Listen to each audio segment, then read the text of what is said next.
Muy buenas noches, queridos telespectadores, ¿qué tal? ¿Cómo estáis? Hoy tenemos un programa de origen verdaderamente interesante porque abordamos un tema que yo creo que lleva aparejada la controversia desde su mismo nacimiento, la energía nuclear.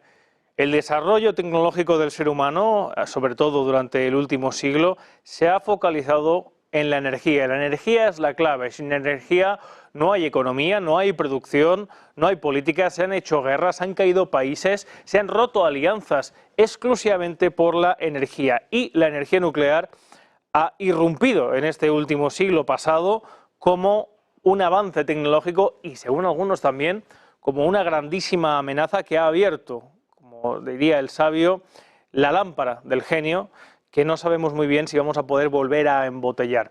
Para eso estamos hoy aquí, con 4 expertos, para abordar si la energía nuclear es la alternativa del futuro o puede ser nuestra propia perdición. Lo vemos esta noche en Origen.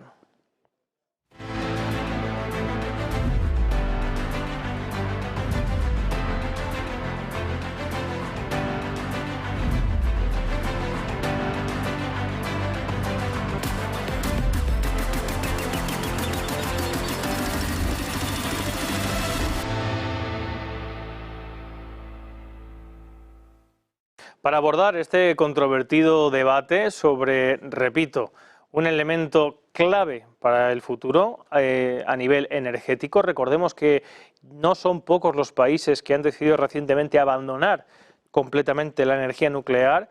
Dentro de Europa, uno de los más grandes, por ejemplo, Alemania, uno de los más tecnológicos en clave geopolítica, miembro del G7, como es Japón. Y vamos a ver, ya desgranar, si estamos ante decisiones correctas, incorrectas, si hay más beneficios que amenazas y sobre todo si hay alternativas. Para ello nos acompañan esta noche, como digo, 4 invitados de primera fila al respecto. La primera es Yolanda Moratilla, presidenta del Comité de Energía y Recursos Naturales del Instituto de Empresa. ¿Qué tal, Yolanda? Hola, ¿qué tal? Instituto de Ingeniería de España. Perdón, Instituto de Ingeniería de España, disculpa, me lo habían puesto mal. Encantado de tenerte esta noche. Muchas gracias, un placer como siempre venir aquí. También contamos entre nuestros invitados a José Ignacio Linares, que es director de Cátedra Fundación Repsol de Transición Energética. Buenas noches, José Ignacio. Buenas noches, ¿qué tal? Muchas gracias por haber acudido a nuestra llamada. Gracias a vosotros por la invitación. Tenemos también a don Alejandro Diego Rosell, que es Head of Energy Research Department, en contra de la energía nuclear. Buenas noches, Alejandro. ¿Qué tal, Robert? Muchas gracias. Gracias por haber venido y acudido a nuestra llamada.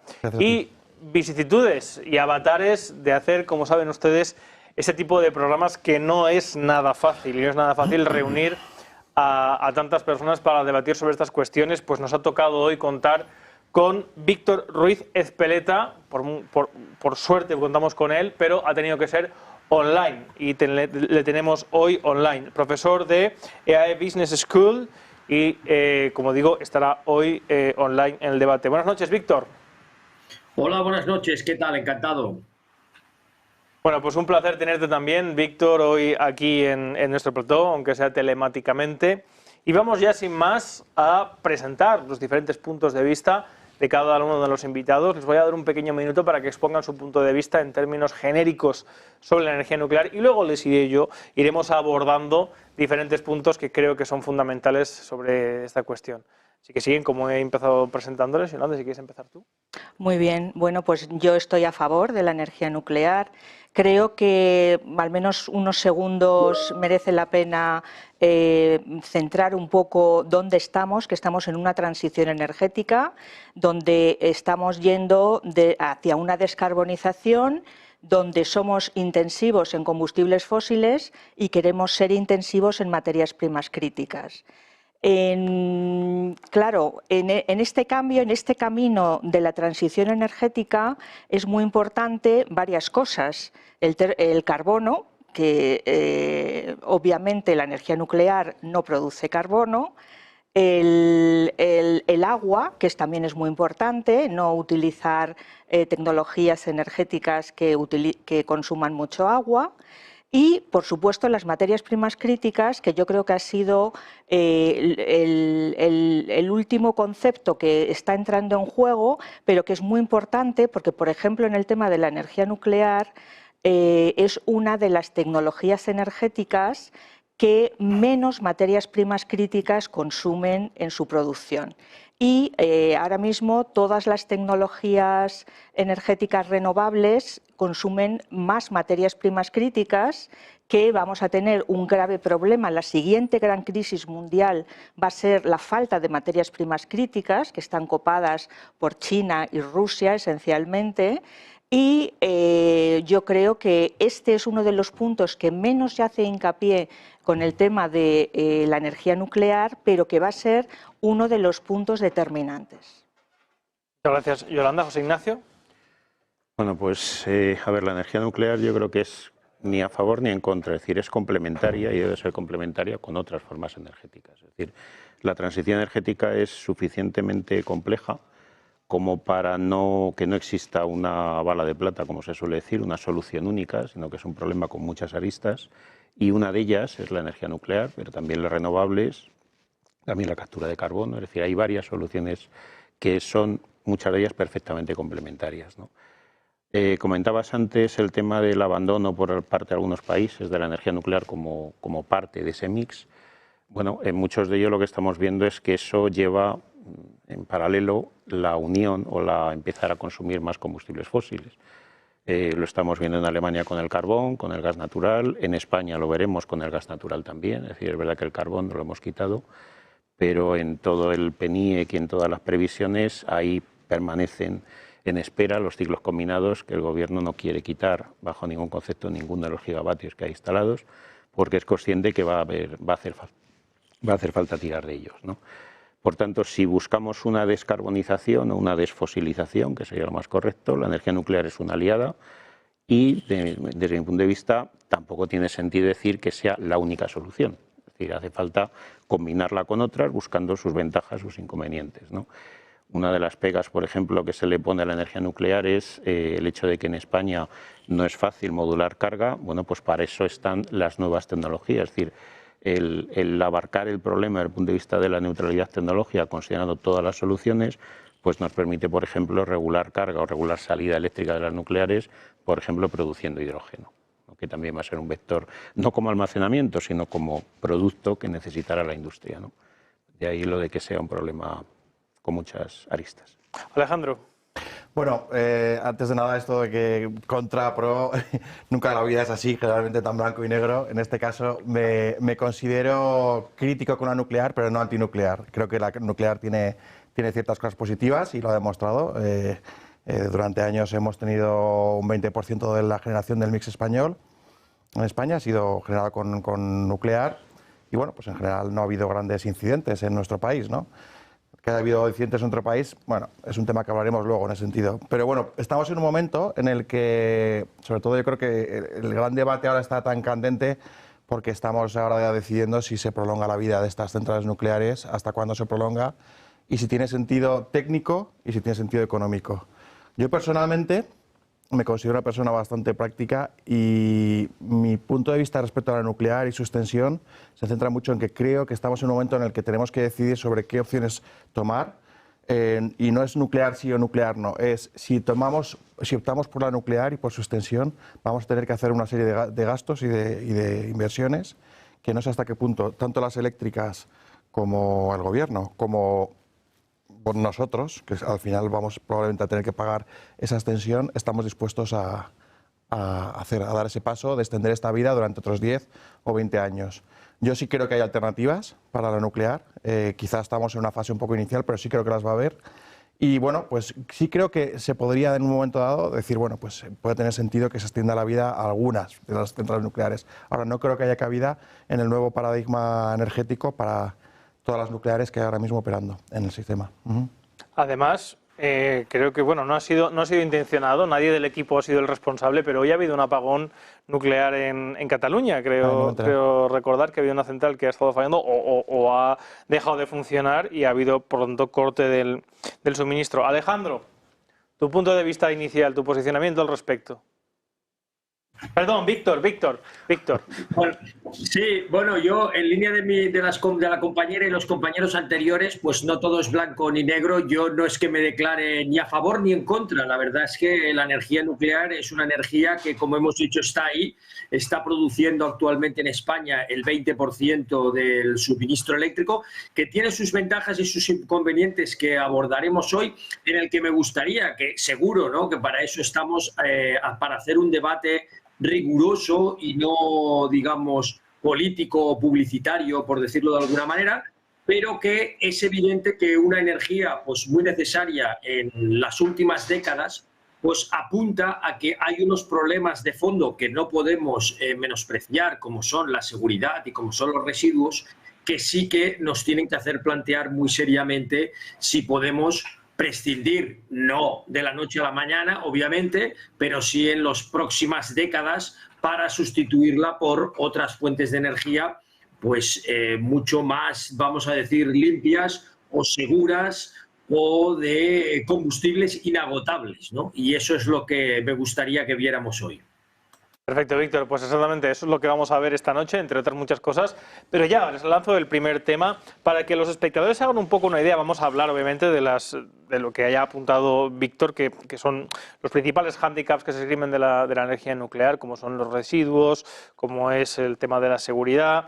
Pero antes que nada me gustaría que hiciéramos una pequeña introducción de lo que ha supuesto la energía nuclear para los espectadores. ¿Cuáles han sido los logros obtenidos gracias a ellas y el desarrollo tecnológico que ha aportado a la provisión energética nuclear? Porque el ser humano lleva consumiendo energía básicamente desde que inventó el fuego o desde que descubrió el fuego o descubrió cómo controlarlo.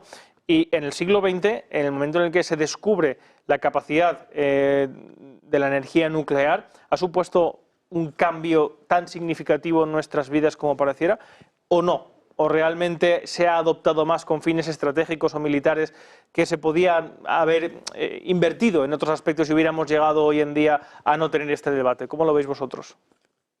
Bueno, yo creo que la tecnología nuclear se ha expandido no solamente a nivel energético, también tenemos otros ámbitos en la vida, ¿no?, como es el ámbito médico, por ejemplo, como es el ámbito de la conservación de los alimentos, de las semillas, como es el ámbito, por ejemplo, de la datación de obras de arte. Es decir, tenemos muchos ámbitos en la vida, a lo mejor desconocidos, pero que conviven con nosotros, ¿no?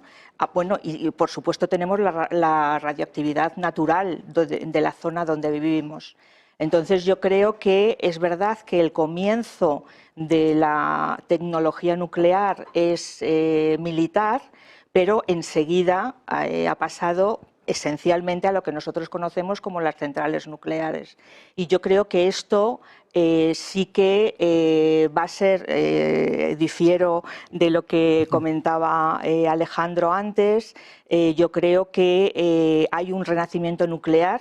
A nivel europeo lo estamos viendo, muchísimos países están apostando por la construcción, no ya el alargamiento de la vida útil, sino la construcción de nuevos reactores, de los SMR, de los pequeñitos, de pequeña potencia, y nos da muchísimas oportunidades. Entre otras cosas, por ejemplo, nos da una robustez al sistema eléctrico, por ejemplo, ya en España, ¿no?, que es muy importante, pues, por ejemplo, para evitar apagones, porque se habla mucho de acumulación de las renovables, pero necesitamos también sistemas con grandes inercias, y uno de ellos, también hay otros, ¿no?, como por ejemplo el carbón, como por ejemplo la termosolar, también muy, muy interesante, pero uno de ellos también es la nuclear, que también hay que tenerla en cuenta. Entonces es una tecnología que la ampliación de vida útil realmente a mí me parece no muy racional, que ya vamos a tener los residuos nucleares porque esos son de los Estados miembros.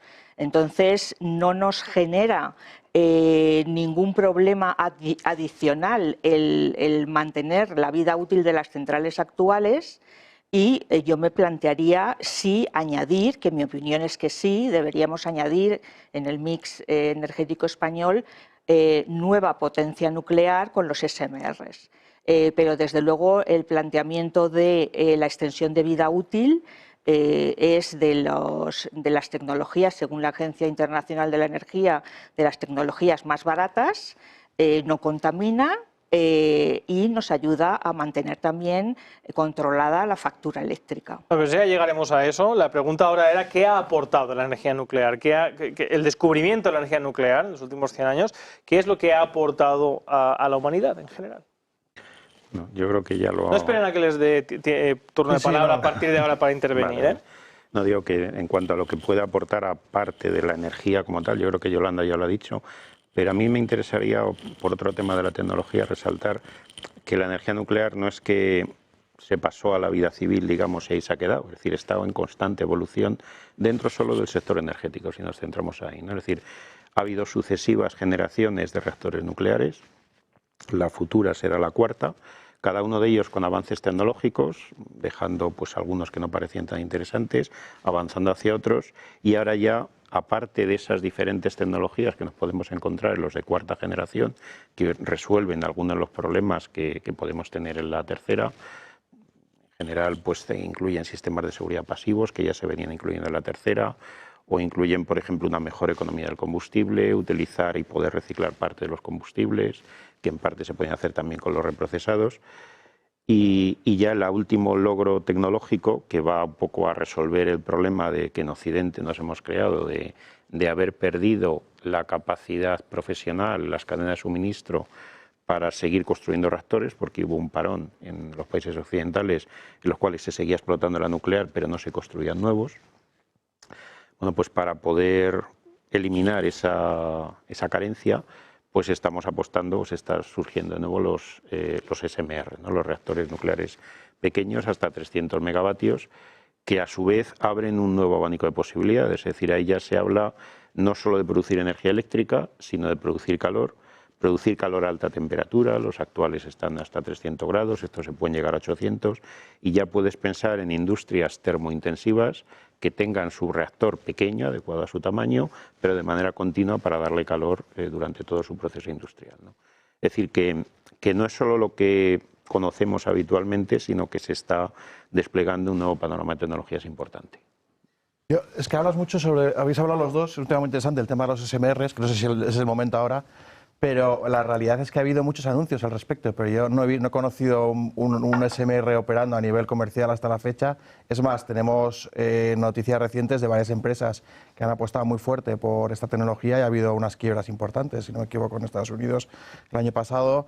Es más, los costes que se están averiguando según se va avanzando, digamos, el desarrollo de esta tecnología SMRs, van un poco en contra de la lógica económica, que es que el SMR yo creo que se diseñaron para ser modulares y operar en varias zonas, que tiene obviamente una ventaja de ser como, digamos, pequeñas plantas. ¿Podéis explicar? A ver, la pregunta era Sí. ¿qué ha aportado la energía nuclear en los últimos 100 años? Estáis hablando de algo que todavía no se ha implementado, pero bueno, si podéis explicar un poco sucintamente qué es lo de los SMRs para que la gente lo pueda Son entender. small and medium reactors, ¿no? En ese sentido. Entonces son reactores modulares que se consideran que son de menor tamaño que las centrales que existían hasta ahora, que eran de mínimo 500 o 1000 megavatios. Estos reactores estamos hablando de que 50, 100 megavatios. Hasta alrededor. 300. Hasta 300. Entonces, claro, sobre el papel suena muy bien. La realidad es que no hemos visto, yo no he visto personalmente ninguna planta operando a nivel comercial, y los costes tanto de instalación como de la electricidad que generan, tengo muchas dudas de que sean competitivos y que sean una alternativa a los reactores, digamos, de mayor escala o utility scale, que se dice en inglés, ¿no? Bueno, es mi opinión. Pero para responder a la pregunta, ¿qué ha aportado? ¿Qué ha la energía? aportado? A ver, mi opinión es que efectivamente la energía nuclear... ¿O qué ha llegado con la energía nuclear? Creo que ha permitido desarrollar, generar electricidad a buen costo durante mucho tiempo, aunque habría que tener en cuenta una serie de factores sobre el costo de estas plantas, y ha permitido, pues generar, digamos, una generación estable que en cierto modo sí que tiene una ventaja, porque evita las fluctuaciones y las oscilaciones de precio, o lo que se llama también volatilidad, que en general a los mercados no les gusta mucho la volatilidad, aunque a algunos sí les gusta, pero bueno, es otro tema. Eso en cuanto a ventajas que ha tenido la nuclear. Por supuesto, lo que has citado de la nuclear, yo lo firmo también, de la nuclear de la medicina, y también pues hay aplicaciones que ha habido, pues por ejemplo en transporte, hay submarinos nucleares con reactor, barcos, etcétera, ¿no? Víctor.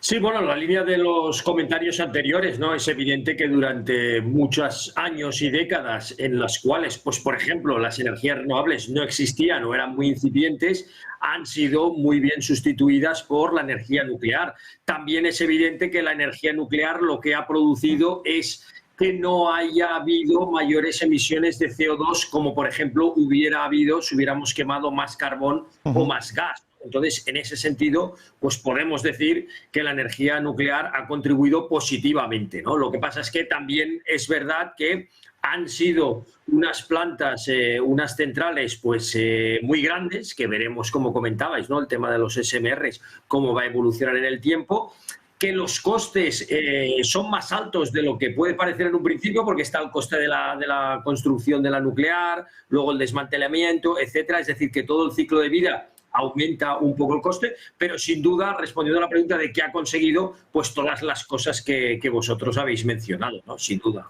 Claro, porque anteriormente, volver a matizar, a exponer un poco yo más, veníamos de una época en la que la energía se obtenía fundamentalmente a través del gas y a través del carbón, preponderantemente a través del carbón, desde la revolución industrial hasta hoy. Y de hecho toda la economía y toda la producción estaba supeditada al carbón. Y es una cosa que la energía nuclear ha sido la que realmente ha roto ese paradigma, no solamente desde el punto de vista militar, sino también tecnológico, pero desde luego el energético. Voy a abordar ahora mismo un punto que sé que va a ser fundamental en el debate, que es el de los peligros de la energía nuclear.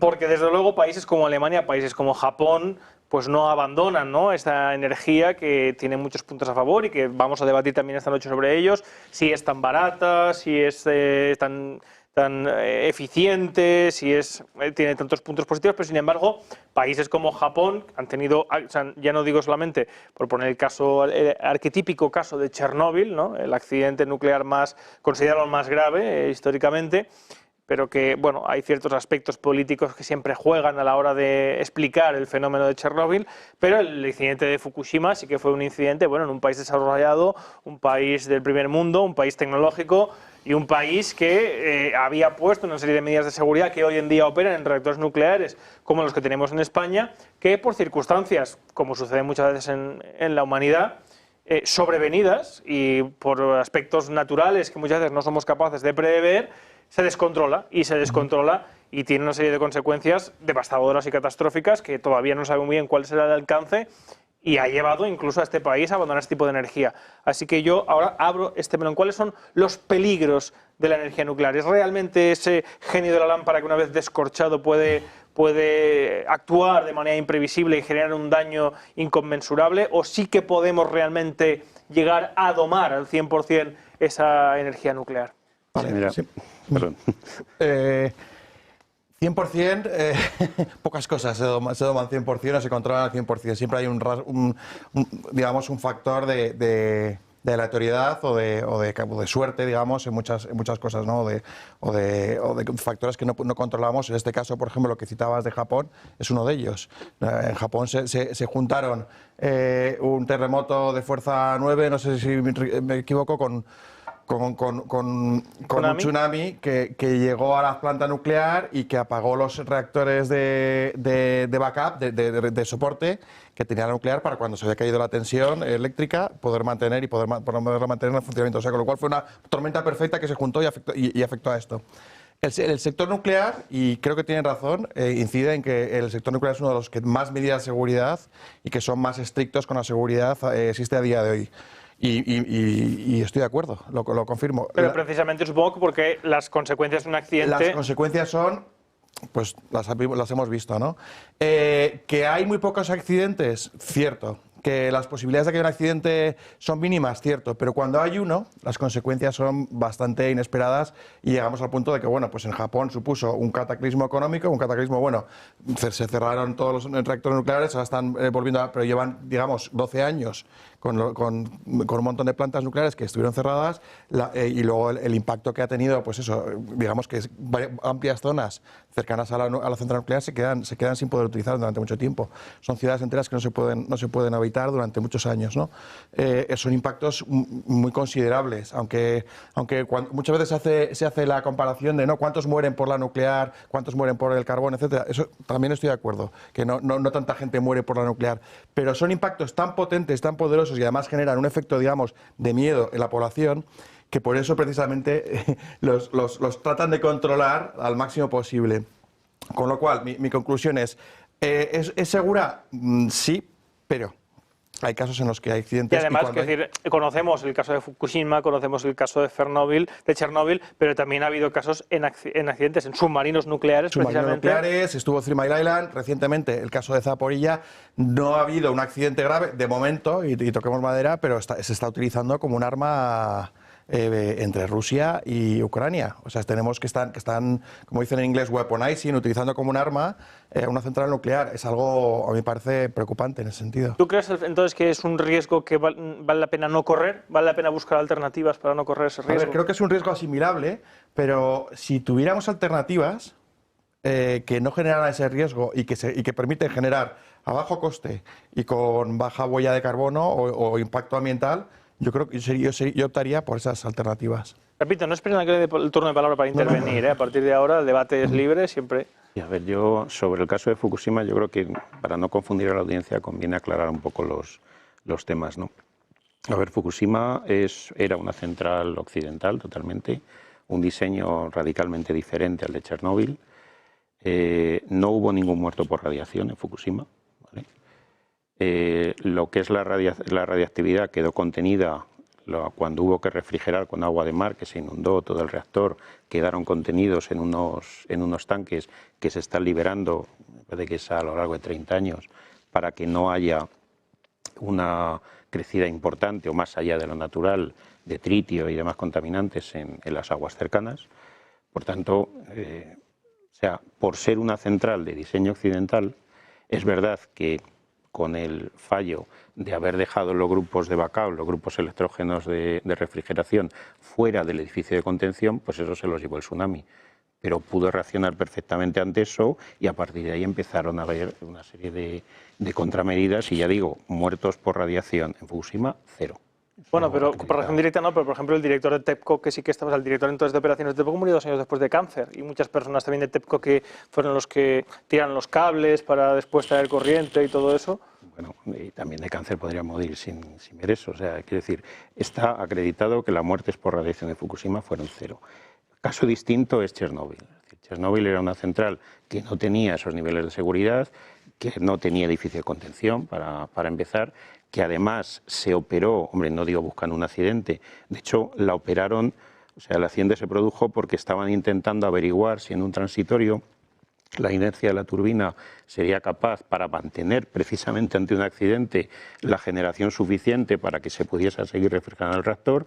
Cometieron una serie de errores porque estaban presionados con tiempo, como volver a engancharse y tal, y una serie de errores catastróficos que las llevaron a operar en un punto que no era su punto de diseño. Si a eso le añadimos que no tenía edificio de contención, que además está moderado por grafito, que contribuyó a acelerar la reacción y demás, bueno, pues pasó lo que pasó. Ahí hubo muertos, ahí hubo pues efectivamente todas las zonas alrededor donde quedaron inhabitadas durante mucho tiempo, etcétera. O sea, es un caso que los dos son accidentes, el de Chernóbil de los más altos en la escala que se conoce, el de Fukushima siendo un accidente importante, pero no ha traído las consecuencias que aparentemente uno podría temer que podría ocurrir en esto. Oficialmente. Bueno, acreditado por las Naciones Unidas, sí, oficialmente, en efecto. Y José Ignacio, has dicho que el accidente de Fukushima se podría haber evitado. Bueno, si esos grupos no hubiesen estado en una caseta convencional, sino que hubiesen estado dentro del edificio de contención o con una protección suficiente, pues sí. De hecho, los generadores diésel, ¿no?, que quedaron inundados. O sea, una información muy importante que se obtiene de todos los accidentes y de todos los incidentes que se van recogiendo a nivel de organismos internacionales y se va ganando experiencia ante esa serie de problemas y ante esa serie de incidentes que hay. Entonces, a partir de ahí, pues eso ya se está reubicando y se está fortaleciendo. Entonces, Víctor, repito, no esperen a que dé yo el turno de palabra, intervengan cuando quieran. Venga, Víctor.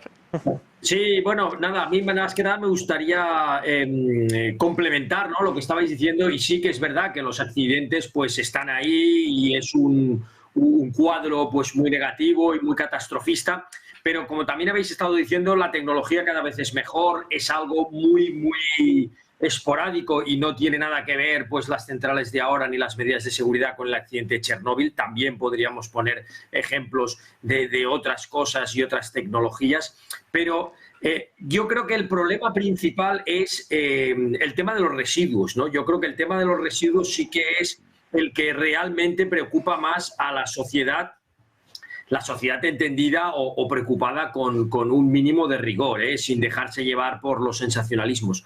El tema de los residuos pues es algo en el cual tienen un tratamiento difícil, es un tratamiento caro y que estamos dejando una herencia a las generaciones futuras.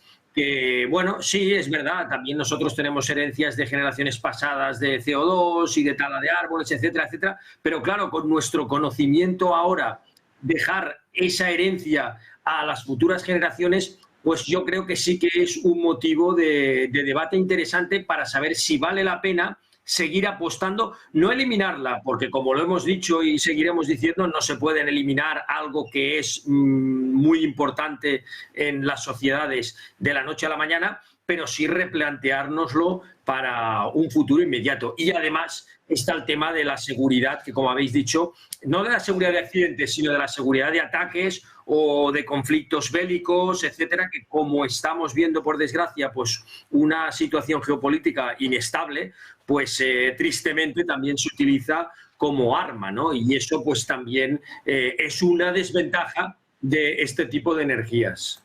Sí, yo una palabra para el tema de la seguridad y una palabra para el tema de los residuos. Desde el punto de vista de seguridad, no hay ninguna tecnología energética que tiene riesgo cero.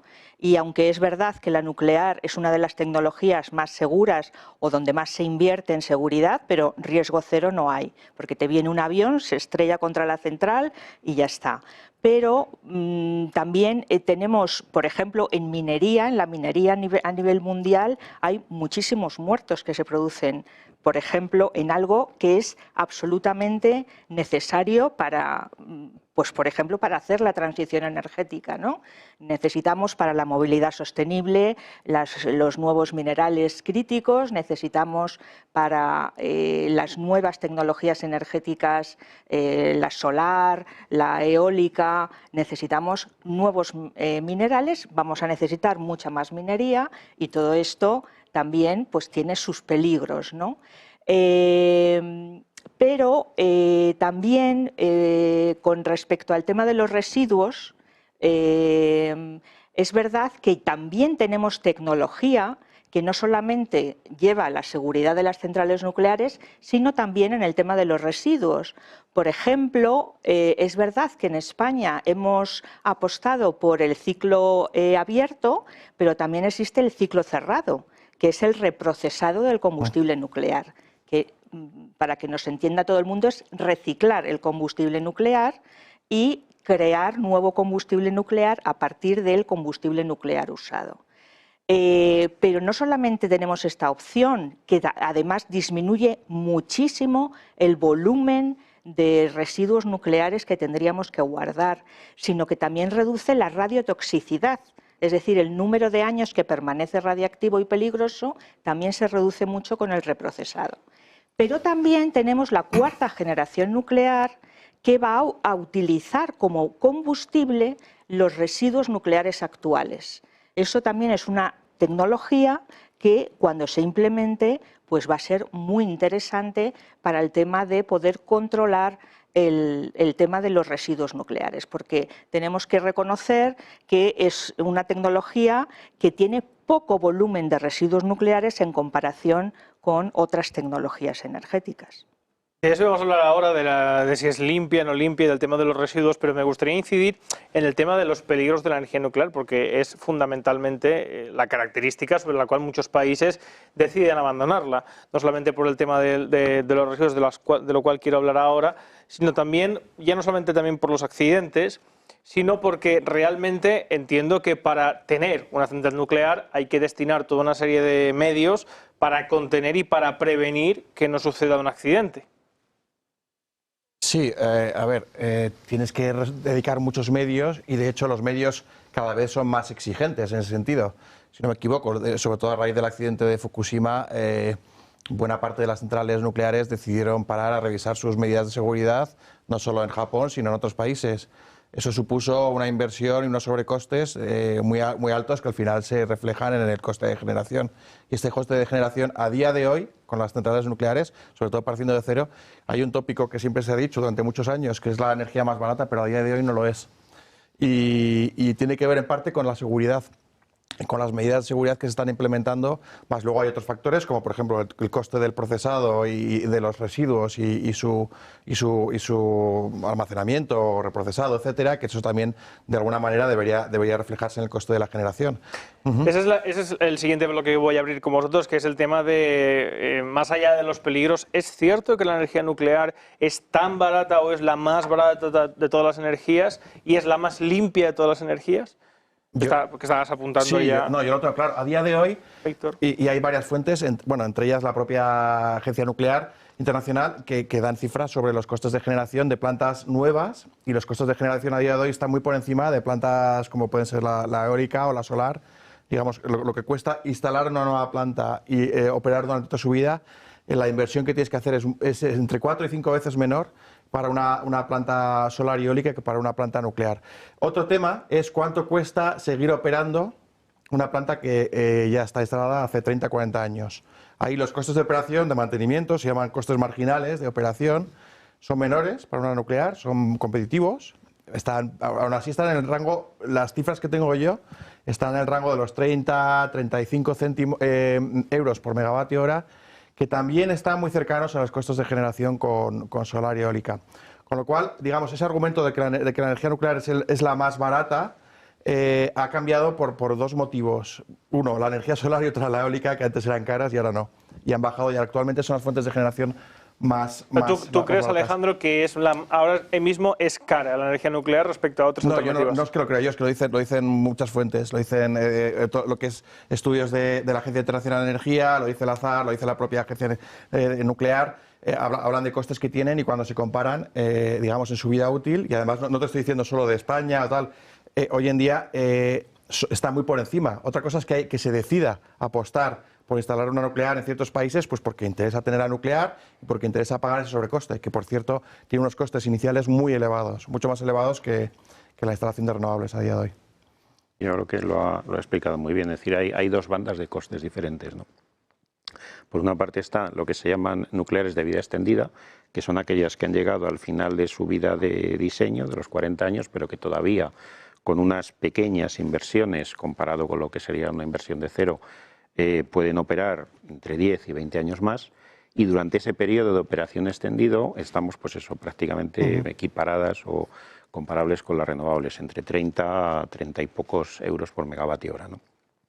Sin embargo, en las nucleares nuevas, cuando decides hacer una, ahí hay que distinguir dos cosas, ¿no? Si en Occidente queremos hacer una nuclear nueva grande, de 1 gigavatio aproximadamente, pues ahí es verdad que por toda esa carencia debido al accidente de Chernóbil, sobre todo, que se paró de instalar nucleares, toda esa pérdida de conocimiento y de cadena de suministro, sobre todo, que hemos tenido, pues nos vamos a grandes retrasos. Es decir, la nuclear se caracteriza por ser muy intensiva en capital, con lo cual todo lo que tardes en empezar a operar, pues es algo que te estás echando piedras sobre tu propio tejado. Entonces esos sobrecostes las han penalizado mucho. Bueno, hay varios ejemplos muy significativos, ¿no? Flamanville y tal, que se han ido totalmente de costes, pero también es verdad que en países como Rusia, China, Corea no han parado de construir, son muy opacos en cuanto a sus costes, pero todo hace pensar y hace indicar que no tienen los mismos costes que tenemos nosotros, simplemente porque no han perdido ese entrenamiento, ¿no?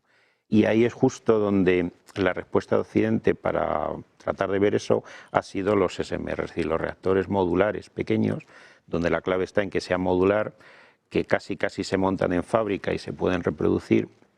Con eso se espera poder controlar esos precios, ¿no? Que, dice Alejandro que eso todavía no existe, o todavía no está... Es matizable, es decir, hay uno ruso, de nuevo, que es montado en un barco para un poco la aplicación que decía Alejandro, ¿no? En zonas aisladas. Bueno, pues estos hicieron ya uno que está montado y para ciertas zonas de Siberia reemplazaron precisamente el suministro que tenían por carbón por este nuclear, que es una nuclear flotante. El barco es de propulsión convencional, lleva dentro su planta y les está satisfaciendo, ¿no? Entonces, hay algunos de esos, General Electric lo tiene muy avanzado, y es verdad que como son plantas pequeñas, ahí ha surgido mucho emprendedor, mucha empresa de levantando capital y tal para tratar de hacerse con una posición en mercado, que muchos de ellos han caído directamente, ¿no? Pero bueno, que la tecnología va a avanzar, es decir, lo decía Alejandro también. Ya no nos acordamos de cuando la fotovoltaica estaba en España a 400 euros megavatio hora. Y así se ha llegado a pagar en el BOE. Sí, afortunadamente, gracias a eso, fue una inversión que la curva de aprendizaje, pues no estamos donde estamos, ¿no? Hace 20 años empecé a trabajar en solar y la solar era la más cara, con diferencia. Claro. Pero ¿qué pasaba? Que la solar al final está hecha con unas placas que son de silicio. Ese es uno de los materiales más abundantes que hay en la atmósfera. Y en cuanto se empezaron a producir a gran escala, la economía de escala funcionó perfectamente, los costes bajaron radicalmente, y yo cuando empecé a trabajar un panel podía valer 1.000, 2.000 euros fácilmente, un solo panel, hoy se venden a 50, 40 euros. Y lo que hace precisamente quizá que sea más cara a día de hoy es precisamente quizá, o sea, cualquiera puede coger su casa y puede poner placas solares o puede poner un molino, pero nadie puede poner una planta nuclear en su casa o en su vecindario. Si tienes 8 o 10.000 millones de euros disponibles, lo puedes hacer. Pero claro, hace falta eso, unos 5 o 10.000 millones de euros, si no me equivoco, ¿no? Por 1.000 megavatios. A ver, depende. Los costes específicos de las grandes pueden estar en 6.000 euros el kilovatio instalado.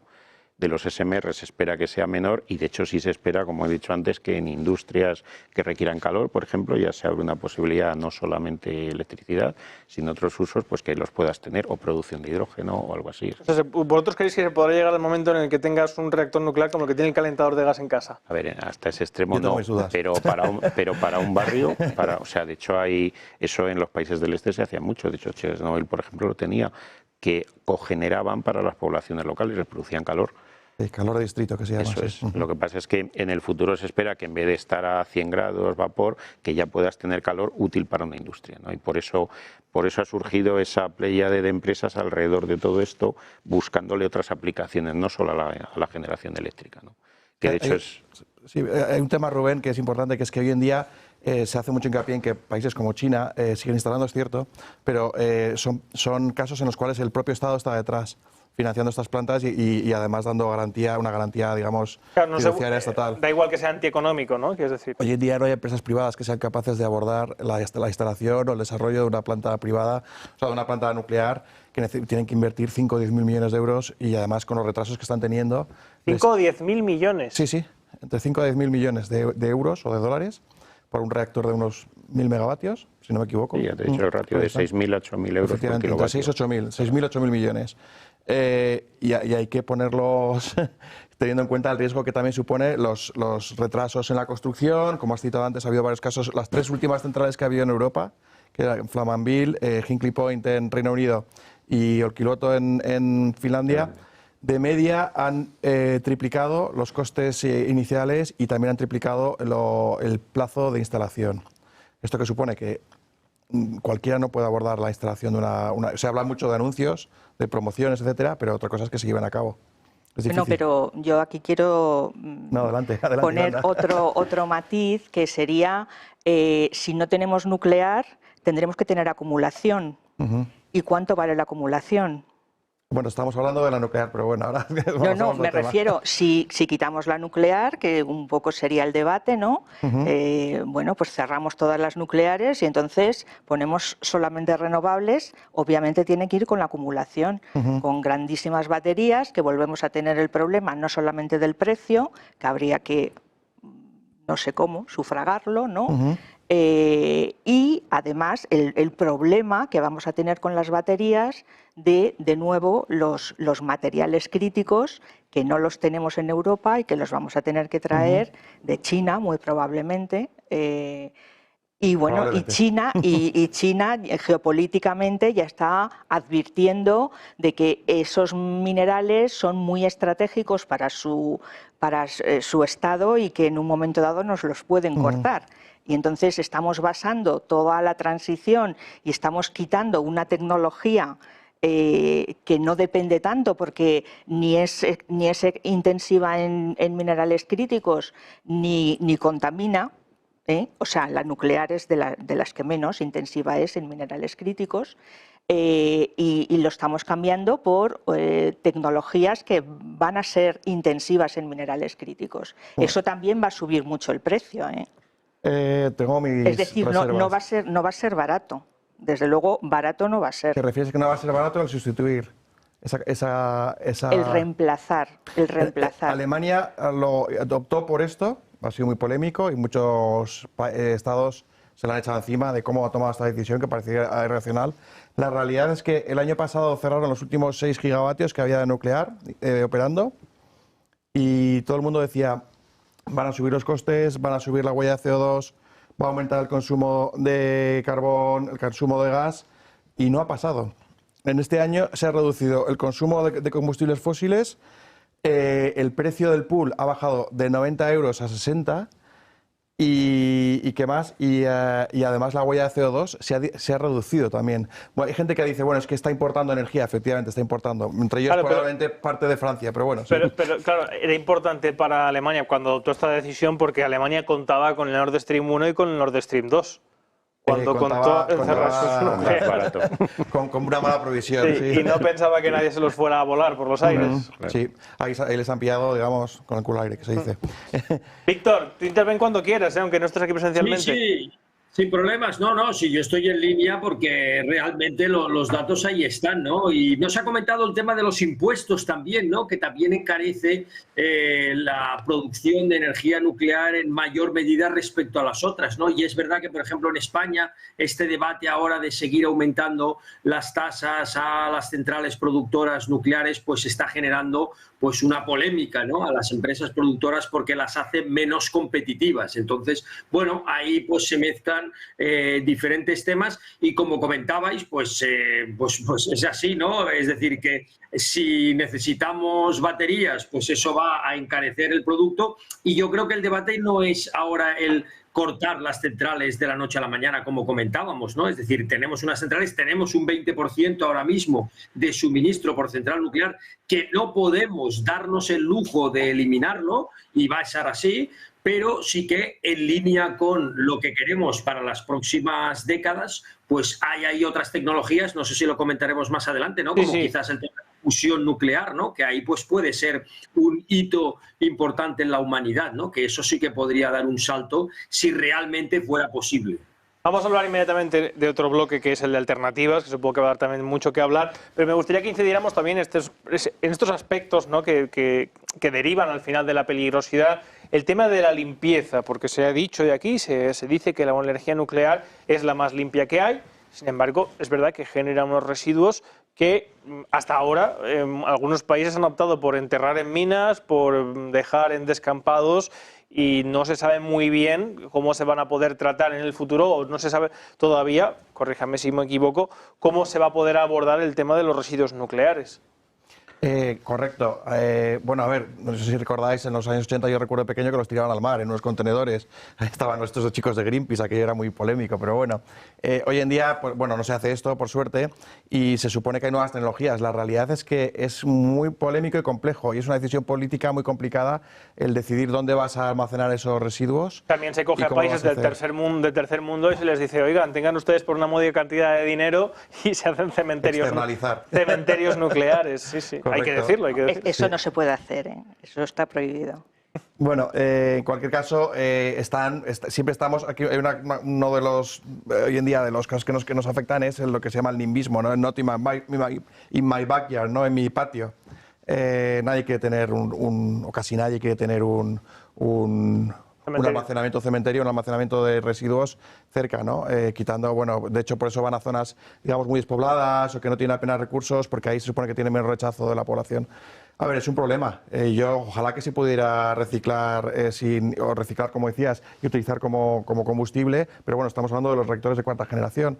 Ojalá que se pudiera de alguna manera tratar para reducir esa vida nuclear, porque es un tema que hay que tratarlo durante cientos o miles de años, los de más alta actividad, y hay que tenerlo en cuenta. Eso es contaminación. Para que el público no lo sabe, las centrales nucleares producen un tipo de residuo que tienen una peligrosidad y que no se pueden tratar ni se pueden suprimir con la tecnología. Yolanda quizás sabe más de esto. ¿Con la tecnología actual o sí?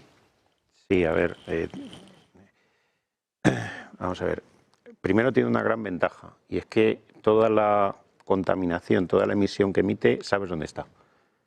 Eso no lo podemos decir de las que emiten CO2, que se va por ahí, así tenemos el problema que tenemos, ¿no? Entonces, la primera gran ventaja y otra de las características importantes de la nuclear es que todos los números, todos los ratios por unidad de energía son tremendamente concentrados y también en los residuos, ¿no? Entonces, primero, los residuos de las, centrándonos ya en España, ¿no? De las centrales nucleares en España y en general en casi todas, durante su vida útil o gran parte de su vida útil permanecen en la propia central.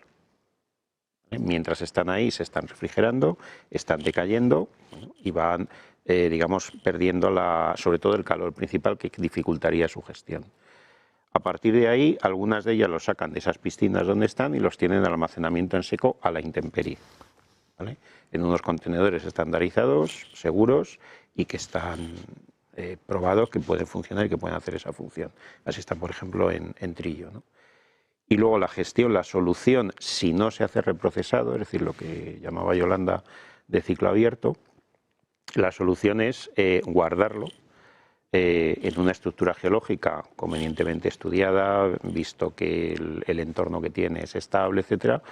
La primera que se está construyendo en Europa está en Finlandia y, bueno, es lo que llamamos el almacenamiento geológico profundo, el definitivo, y España tendrá que decidir en algún momento dónde pone eso, ¿no? Entre donde está la central y esa estructura geológica final, ese almacenamiento geológico final, está el almacenamiento temporal, que es lo que se ha hecho en España. Se decidió... Pero se habla en todo momento de almacenamiento, no se puede reciclar ni reutilizar. Se puede reciclar en lo que llaman ciclo cerrado. O sea, Francia lleva años reciclando parte de sus residuos. De hecho, por eso, por ejemplo, cuando tuvimos el accidente en Vandellós, se llevó a Francia el combustible nuclear gastado, esa central se desmanteló, fue la primera en desmantelarse, se llevó a Francia el combustible nuclear gastado, allí lo reprocesaron y quedó una parte más pequeña, que son los famosos vitrificados, que eso ya no se podía reprocesar y que Francia nos guardaba hasta que nosotros quisiéramos traerlo, ¿no? Nos cobraba un alquiler por tenerlo ellos guardados ahí, ¿vale? Entonces, lo que sí se puede hacer es reducir su volumen haciendo un reprocesado. Y eso no es futuro, eso ya se está haciendo. Francia, gran parte de sus centrales nucleares hacen eso y ellos hacen lo que se llama ciclo cerrado. En las de cuarta generación, pues por eso hay mucha gente que no le gusta llamar residuo nuclear, sino un recurso, porque ahora mismo es un residuo, pero de ahí puedes extraer la energía que todavía le queda, con las de cuarta generación, que podrán consumirlo, etcétera, ¿no? Por eso es lo que decía un poco antes, que es una tecnología que no ha surgido y ya está, y ahí se ha quedado, sino que va evolucionando, va avanzando, es consciente de sus limitaciones y va buscando soluciones, evidentemente. O sea, ahí está todo, pero entre medias hay que encontrar soluciones para el problema de ahora, ¿no? Entonces es lo que se había hecho con el almacenamiento temporal, que se había decidido dejarlo en un solo sitio y luego después se ha cambiado para que cada central tenga el suyo. Bueno, pues en ese cambio, en línea con lo que decía Víctor de impuestos y tasas, pues ha supuesto subir un 20 y tantos %, un 30%, la tasa de residuos que ya tenía cada central, porque bueno, como esta solución es más cara, pues se te obliga a que la pagues de más, ¿no? Entonces, bueno, al final decisiones políticas, porque eso sí que ha sido una decisión política, o la anterior ya estaba tomada, repercuten en costes, en precios, etcétera, ¿no? Entonces, bueno, problema complejo. Yolanda, soy la primera en hablar del tema de los residuos. Bueno, yo opino lo mismo, o sea, totalmente de acuerdo con lo que ha dicho José Ignacio del tema de los residuos y yo creo que realmente hay soluciones tecnológicas para el tema de los residuos. A mí no me gusta llamarlos ¿Pero residuos. hay o habrá? Hay. Ahora mismo hay. De hecho, España, la primera opción que tomó fue hacer reprocesado de los residuos. como ha explicado José Ignacio, y nosotros tenemos los vidrios esperando en Francia a tener un almacén en España para poder traer esos vidrios que nos están guardando en Francia. Eso sería, además, los vidrios solamente ocupan un 20% del volumen inicial de los residuos nucleares, solo un 20% son vidrios, y además tienen una tasa de una radiotoxicidad mucho menor, porque ya hemos sacado el uranio y el plutonio, que son los más radiactivos, y nos quedan otros elementos radiactivos, pero de menor radiotoxicidad. Con lo cual, eso sería buenísimo. Es verdad que eso es mucho más caro. Es decir, reciclar el combustible nuclear es más caro que guardarlo en ciclo abierto. Pero en la cuarta generación hay unas determinadas líneas de investigación en reactores que lo que van a hacer es utilizar esos combustibles, o sea, esos residuos actuales, como combustibles de los reactores del futuro, con lo cual eso sí que sería una solución, además, muy limpia para dar una solución a los residuos nucleares de las centrales actuales, pero eso es verdad que eso ahora mismo no lo tenemos. Bueno, todavía no tenemos reactores de cuarta generación. Pero ya hay muchas investigaciones. Yo estuve hace poco en un curso precisamente de gestión de combustible nuclear que lo hacían en Brasil y allí realmente el tema del reprocesado lo tienen clarísimo, y incluso estaban investigando ya no solo de utilizar uranio, sino de utilizar torio, por ejemplo, para aumentar todavía el número de años de poder utilizar la fisión nuclear, ¿no? Víctor, el tema de los residuos, ¿tú cómo lo ves? Sí, mira, yo tenía una pregunta para Yolanda, que estaba explicando este tema tan interesante. Entonces, cuando dice que se extrae el uranio y el plutonio, ¿qué hace? ¿Se reinvierte otra vez como combustible nuclear o es que tiene otro tratamiento de residuo distinto? No, ese uranio reprocesado y junto con el plutonio se genera lo que se llama el MOX, MOX. Y ese MOX son elementos combustibles que se introducen en reactores que están preparados. Por ejemplo, las centrales de Japón utilizan MOX, en Francia se utiliza MOX. Entonces, en vez de ser elementos combustibles de uranio natural, pues utilizan elementos combustibles de MOX, de MOX. Y es, por eso se llama el ciclo cerrado. Bueno, sí, yo creo que sin duda la tecnología, como muchas tecnologías, va evolucionando, ¿no? Lo que pasa es que sí que es verdad que es un problema que tenemos ahí ahora mismo como sociedad, ya sin estar a favor o en contra de la nuclear 100% o blanco o negro, como decíamos al principio. Pues bueno, sí, las tecnologías van mejorando, pero para las próximas décadas. Y bueno, yo también vi pues cómo se estaba construyendo el almacén de residuos nucleares de Finlandia, y son unas condiciones muy específicas, en un terreno muy específico, es algo muy caro y que sin duda hay que tener en cuenta, ¿no? Entonces, lo que comentábamos al principio de si es la energía más limpia, bueno, es una pregunta que yo creo que no tiene una respuesta única, ¿no? Porque es de las energías más limpias en cuanto a emisiones de CO2, porque no emiten CO2, pero si tenemos en cuenta el tema de los residuos, pues no es de las energías más limpias, y además es difícil medirlo, ¿no? Porque no podemos comparar un CO2 que es perjudicial y etcétera, etcétera, con algo que es radioactivo, que está mucho más concentrado y mucho más localizado, como decía José Ignacio, pero sin duda es mucho más peligroso a corto plazo, ¿no? Entonces, bueno, es una respuesta compleja, una vez más, en la cual pues tenemos que decantarnos para saber qué es lo que queremos hacer en los próximos años. Si queremos seguir apostando por esta energía o queremos seguir ahondando en otras tecnologías, como ahora abordaremos, para ir reduciendo la producción de energía nuclear, ¿no? Yo pienso que está ahí un poco el kit de la cuestión. Sí. Incidiendo en lo que ha dicho Víctor un poco, creo que ha dado con la clave, ¿no? Efectivamente, podemos seguir optando por la nuclear o no, pero estamos viendo que varias de las soluciones que se están planteando, tanto para el procesado como para temas de la seguridad, tienen un coste adicional. Y en un momento en el que está planteando eso, el mantener la vida útil o el instalar nuevas plantas, esos costes hay que tenerlos en cuenta y compararlos de manera lo más transparente posible. Ahí yo creo que falta un debate claro en España y en general. Es un debate muy polarizado. Para eso estamos aquí. Para eso estamos aquí, pero bueno, está siendo un debate bastante civilizado hasta el momento. Sí, pero por eso, hombre, yo os animo a que aprovechéis la noche y expongáis las cosas con toda la crudeza. Por la audiencia, sobre todo. Sí, no. O sea, realmente el debate está muy enconado y es un debate muy complejo. Pero yo personalmente creo que el punto clave a día de hoy, aparte del tema de la seguridad, aparte del tema de los residuos, son los costes. Y creo que si añadimos... Antes de llegar a las alternativas, perdón Alejandro, es lo que quería preguntaros, es el tema de la desnuclearización. ¿Qué países lo están implementando y por qué? Porque muchos ya no simplemente es por causa de seguridad, sino precisamente por lo que estás diciendo tú, por una cuestión económica. Cierto.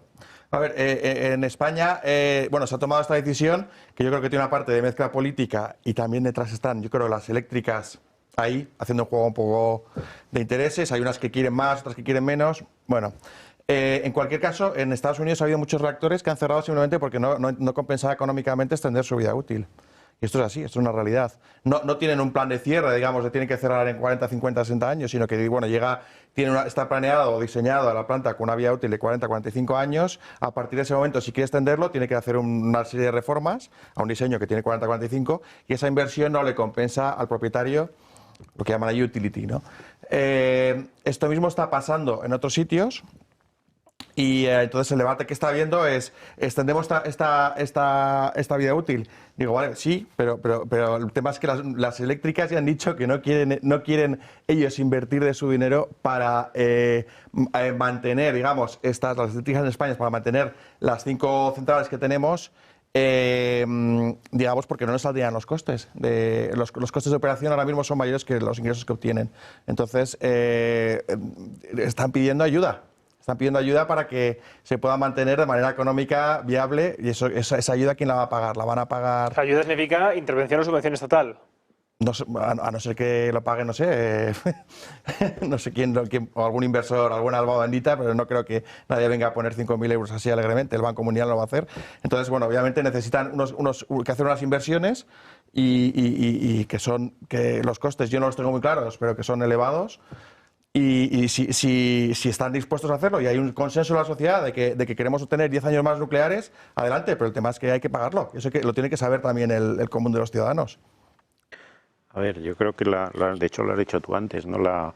El tema del coste extendiendo vida útil es de los más baratos que hay, es competitivo con los otros. El coste, digamos, marginal, de pagar el combustible y mantener las plantas, claro, no el coste de las inversiones que hay que hacer para la actualización. Que las inversiones que tiene que hacer para actualizaciones, comparados con los 20 años que vas a tener, son mucho más baratas que las que tenías antes. La cifra que tengo yo son entre 600 y 800 millones por megavatio en España, y en Francia hablan de 1.000 millones, por megavatio, por gigavatio. O sea, por planta de gigavatio, sí. El LCOE de una de LTO, de una de vida extendida, está alrededor de 30-32 euros megavatio hora. Pero y eso incluye la inversión. Eso no es más, incluye la inversión y el desmantelamiento, sí. O sea, si tú te lees los informes de la OEA, que aparece eso reflejado con el backend, con el frontend, etcétera, está incluido ahí. Sí, eso yo las cifras que he visto... Otra cosa es hablan de coste marginal de mantenimiento y las inversiones que tienes que hacer a la hora de hacer la upgrading de la planta. Es que el coste marginal de mantenimiento es muy bajo, es decir, y la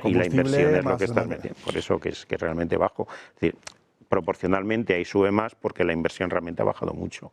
Otra cosa es, y eso sí estoy de acuerdo que es un problema, por eso decía antes lo del hidrógeno, que una nuclear, como tiene esos costes, pero basándose en que tiene un factor de capacidad que opera muchas horas al año, alrededor de 8.000 y pico, pues claro, si no las opera, entonces ya toda esa cuenta económica ya se desvirtúa. Entonces, por eso ha ocurrido ahora que efectivamente algunas han reducido carga, algunas han parado, etcétera. Entonces, ahí lo que hace falta es algo que sea capaz de absorber esa demanda eléctrica o bien esa demanda eléctrica enviarla a otro sitio.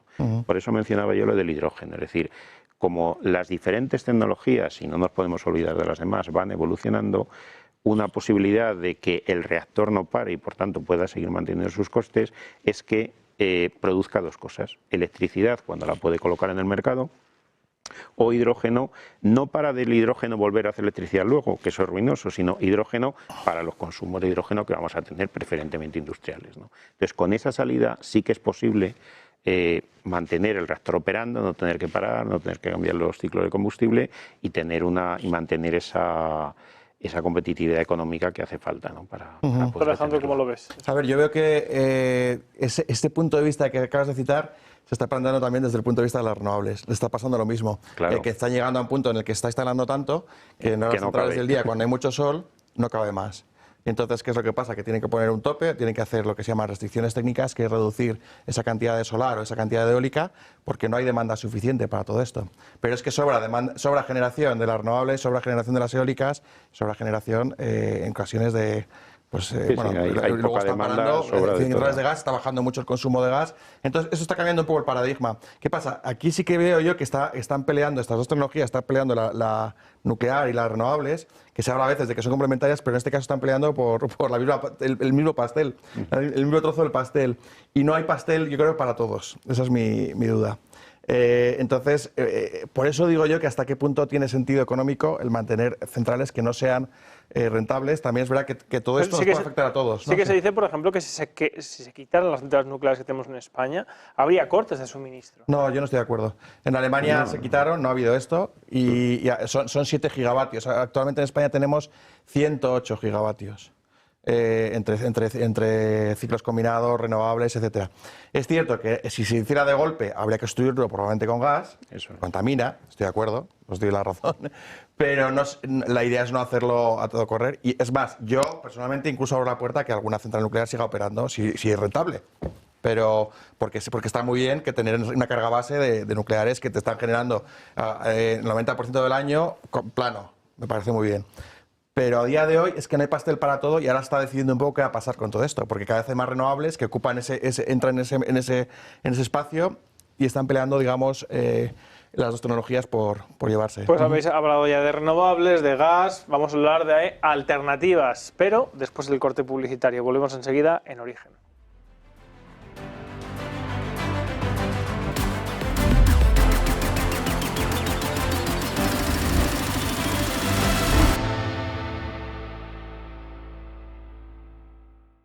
Pues estamos de vuelta en Origen, hoy sobre energía nuclear, y en este segundo bloque ya de cara, enfilando el final del programa, vamos a abrir la ventana a las alternativas que habría a esa energía nuclear, que, bueno, pues algunos dicen que entraña peligros, otros dicen que no es tan sostenible, tan económica como hasta ahora nos han dicho, otros dicen que no, que tiene que seguir adelante, pero bajo ciertas modificaciones o ciertos avances tecnológicos.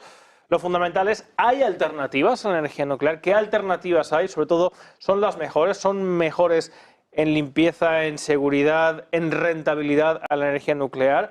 ¿Pueden llegar a sustituir completamente la energía nuclear? Cuando ustedes quieran. Bueno, ahí, a ver, antes me parece que lo has mencionado, estábamos en antena todavía, que podía haber apagones si quitásemos la nuclear, etcétera. Yo coincido con mis compañeros que no habría apagones, es decir, se puede prescindir de la nuclear. No, digo que eso se esgrime alguna vez en los debates.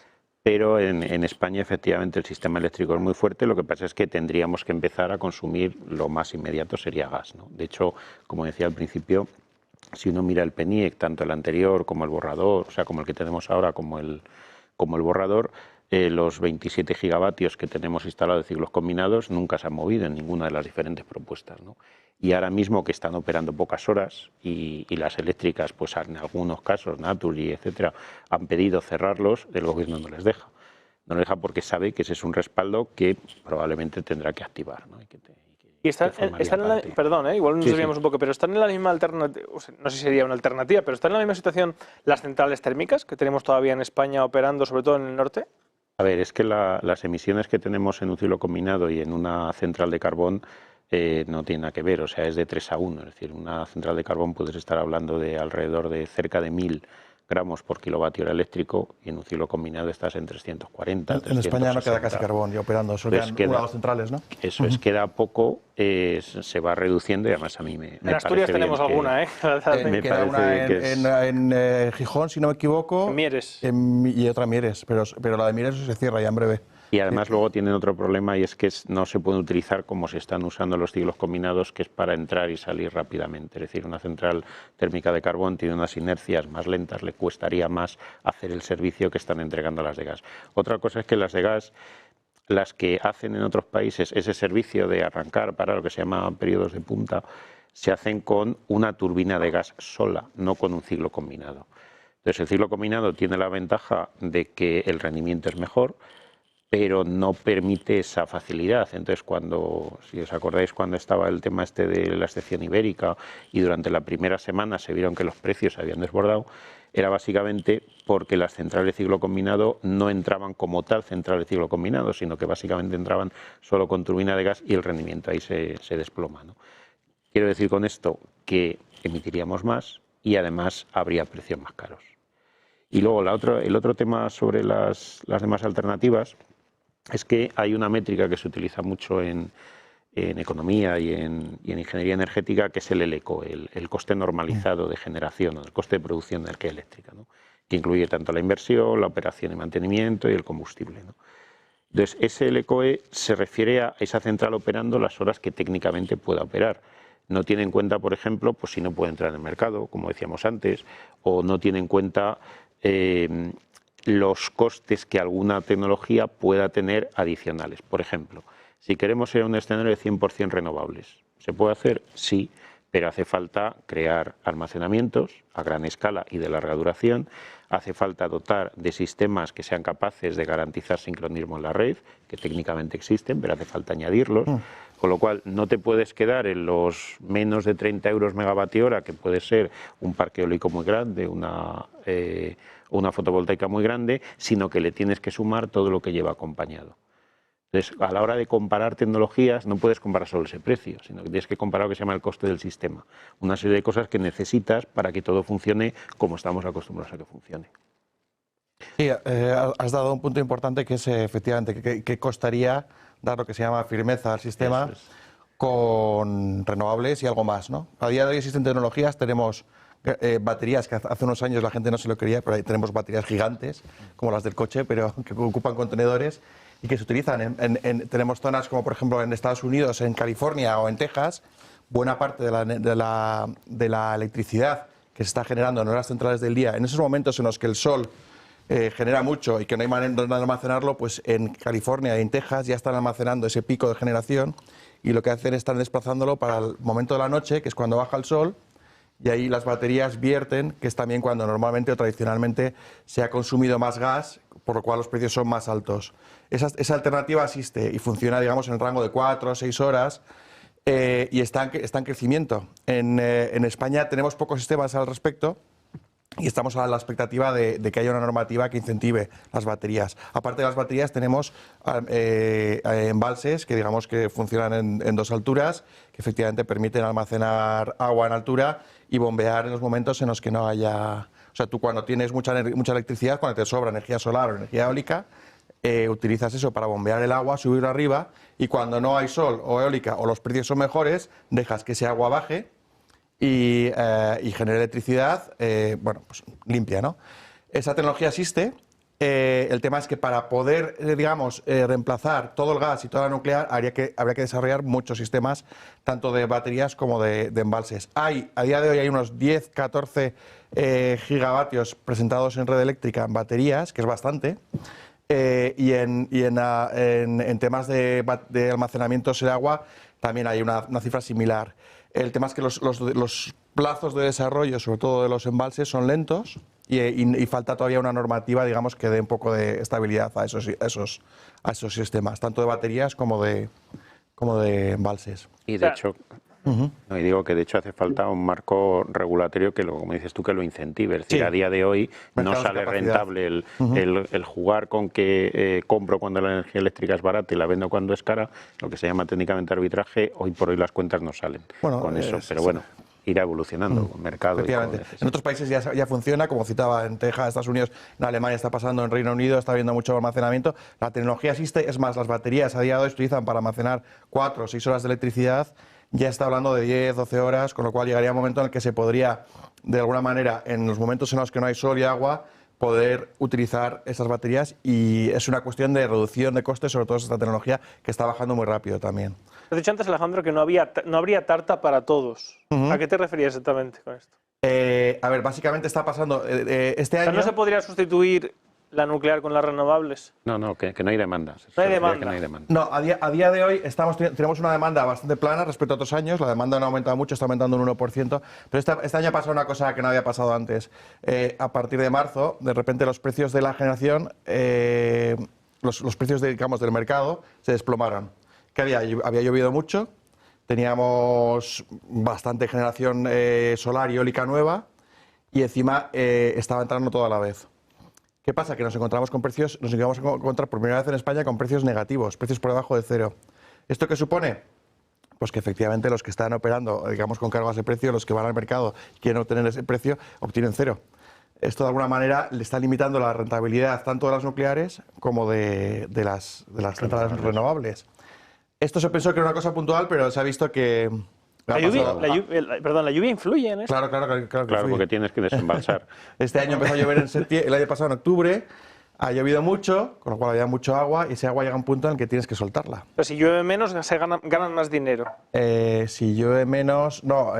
Si llueve menos, no estás obligado a soltar agua gratis. Claro, eso Mientras que cuando te sobra, pues tienes que soltarla porque y si digamos no, que no. genera una sobreabundancia de recursos en el mercado, con lo cual los precios se desploman, ¿no? Entonces hay mucha oferta y la demanda es la misma.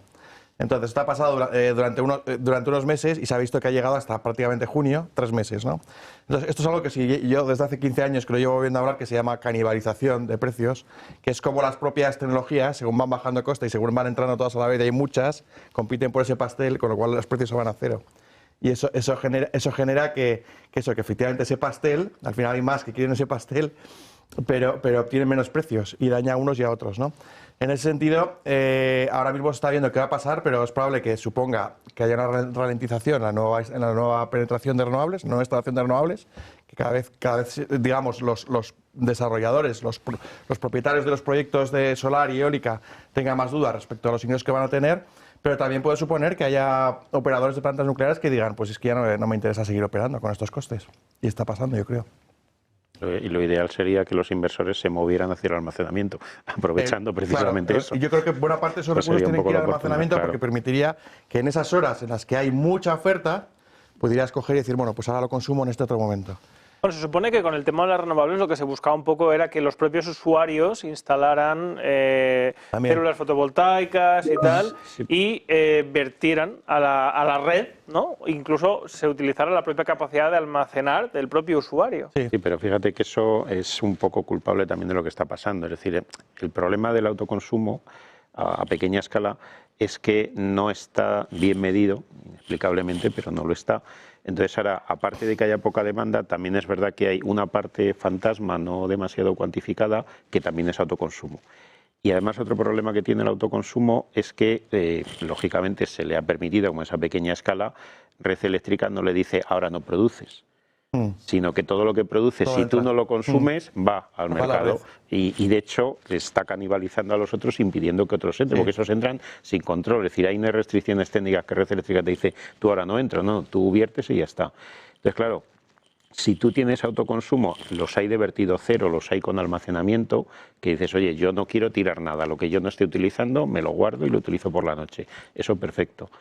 Pero si vas a la opción más barata, que es no quiero poner una batería porque me cuesta más y tal, y luego eres realista y dices, pero vamos a ver, en las horas solares, una familia donde los niños estén en el colegio, no tenga personas mayores que estén en casa y estén trabajando el matrimonio, es que en las horas solares no consume. Si no ha tenido la precaución de poner una batería, todo eso va a estorbar, entre comillas, a meterse en toda la tarta que hay, ¿no? Entonces, en la red eléctrica. Claro, entonces el autoconsumo contribuye a esa canibalización cuando no se hace con las medidas adecuadas. Porque ¿no? para la alternativa a la energía nuclear, que es el tema fundamental que estamos tratando hoy, habéis dicho que haría falta inversión en almacenaje, que no hay. Almacenamiento, sí hay, y funciona, pues como he dicho, hay centrales en España, tenemos varias centrales de bombeo, que son embalses, que al final es conectar un embalse con otro prácticamente, y que el embalse de arriba suelte para abajo y viceversa, ¿no?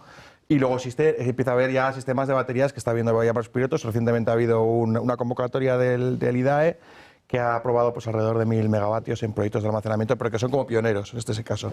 Entonces haría falta muchísimo más para poder digamos, decir, el almacenamiento permite que no dependemos tanto del gas o de otras tecnologías como puede ser el nuclear en este caso. De hecho, fíjate que los primeros almacenamientos de bombeo que se hicieron en España fueron justo de la mano de las primeras nucleares. Sí. Es decir, las nucleares empezaron a poner en los años 70. Ahí no había las demandas que hay ahora. No eran entonces un 20% y se temía que hubiese horas donde sobrase. Y se era consciente de que no querían regular carga, querían que siempre estuviesen trabajando. Entonces, al ladito de una nuclear se colocaba una hidráulica de bombeo para hacer de batería, para hacer esa absorción, ¿no? O sea que fíjate si el problema se sabía, bueno, lo que pasa es que luego han entrado más actores, ¿no? Yolanda, ¿tú querías decir algo? No, bueno, un poco lo que estabais comentando, ¿no? Y lo que estaba diciendo José Ignacio de la importancia de lo que es el coste total del sistema, ¿no? Porque, por ejemplo, estamos hablando, y estás mucho diciendo del tema del coste de la ampliación de la vida útil de la nuclear, pero el coste puede ser el que tú quieras, porque como es a base de impuestos, pues si tú quieres penalizar, si tú quieres penalizar una tecnología, pues le pones más impuestos, como está ocurriendo, por ejemplo, con la nuclear, y ya has penalizado la tecnología, porque no es que la tecnología de la ampliación de la vida útil de una central no sea económicamente rentable, por ejemplo, para las eléctricas, sino que como les están poniendo muchísimos impuestos, pues claro, dejan de ser rentables. Por un lado están los impuestos, que efectivamente tienen una carga positiva. La verdad es que desconozco el detalle, sé que es alto, pero no sé exactamente el detalle. No sé si todavía alguien lo tiene claro, luego sería interesante saber verlo. Pero creo que por un lado están los impuestos, pero luego por otro lado están las inversiones que hay que hacer. Y las inversiones, las eléctricas quieren que las paguemos nosotros. Y no sé si estamos dispuestos, insisto. O sea, está muy bien que se mantengan las centrales nucleares, que ya en su momento hubo que poner mucho dinero, y para que generen a un coste barato, pero poniendo nosotros dinero. O sea, eso sería es algo parecido a lo que pasó con las primas en su momento, solo que estamos hablando de una tecnología que tiene 70 años. Y no sé por qué hay que ahora primar a una tecnología para que se mantenga respecto a otras. Es mi opinión. Bueno, hasta ahora no se le ha primado. O sea, se primó las renovables, no la nuclear. Se primó las renovables, pero si queremos mantener la vida útil de las nucleares, las eléctricas han dicho que necesitarían ayuda para poder hacer las inversiones en ese mantenimiento. Bueno, que se les quiten los impuestos artificiales. Claro, que se les quiten los impuestos artificiales. No, pero es que si se le quitan los impuestos artificiales, las eléctricas no han dicho que van a pagar ellos. Ellos han pedido ayuda. ¿Vosotros creéis que a la energía nuclear se la está penalizando a través de una carga fiscal impositiva importante? Sí, totalmente. ¿No estás de acuerdo con eso? A ver, no, es cierto que tiene una serie de impuestos, pero ¿cómo se justifica esa carga fiscal? Bueno, pues a veces los hay duplicados, o sea que... No, obviamente, si el Estado a la hora de poner tipos impositivos no creo que sea... Autonómicos, estatales... Pero me refiero, realmente cuando se crea un impuesto se justifica, aunque el Estado es muy creativo, pero se supone que es porque hay un coste y hay que hacer un mantenimiento de alguna manera con recursos públicos. Pues empezaron con lo que se conoce como tasa Enresa, que en definitiva es para pagar el desmantelamiento y demás. Y los residuos, lo que pasa es que luego, como lo que decía antes, ¿no? Esa tasa se estableció para hacer un almacenamiento temporal centralizado. Luego decides recientemente que en vez de uno hagas uno en cada reactor y eso son 2.000 millones más caro. Con lo cual eso te da que el impuesto original que habías previsto lo tienes que encarecer. Pero lo encareces porque aunque el Parlamento decidió que hubiese uno, 5 años más tarde o 10 años más tarde se ha decidido que no, que sea otro. Y claro, las eléctricas cuando pactaron con unos precios conocidos y unas tasas conocidas.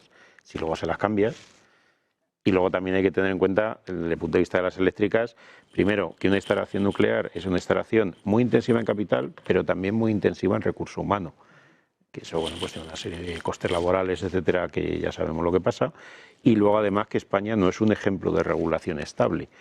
Es decir, ya ha habido una central que se quedó, bueno, 2 centrales que se abandonaron en su construcción. Una de ellas, la de Valdecaballeros, en Extremadura, estaba terminada. De hecho, los propietarios mantuvieron durante 2 años rodando la turbina para que no flectase el eje, porque había la posibilidad de que a lo mejor aquello podía funcionar. La famosa moratoria nuclear de Felipe González. Es decir, aquí tenemos la experiencia de que una central acabada, plaf, se ha parado. Ahora no hay moratoria nuclear, ahora ya es decisión del inversor que quiera. Pero a ver, ¿cuál es el guapo que se arriesga a aquello que ya me las has parado de golpe? Entonces hay una incertidumbre y un miedo, yo creo, podría decir miedo a un cambio en la regulación que no se quieren arriesgar, porque son inversiones grandes y sobre todo a largo plazo. A largo plazo permite que se reduzca, pero claro, necesitas ese plazo.